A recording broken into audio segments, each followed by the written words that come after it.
आता खेळ बस झाला, थोडा अभ्यास कर. अभ्यासच करते आजोबा. तू मला फसवतेस का? अहो कशाला? तू गप्प बैस ग. अभ्यास करतेस ना, तर मग पुस्तकं कुठे तुझी?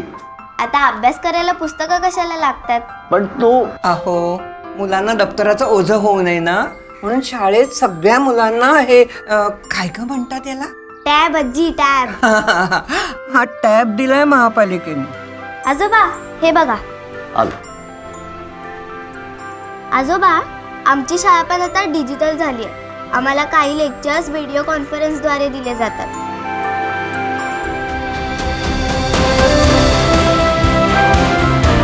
नव्या पिढीच्या समस्या जाणणारी, त्या सोडवणं आपलं कर्तव्य मानणारी, आपल्या हक्काची शिवसेना.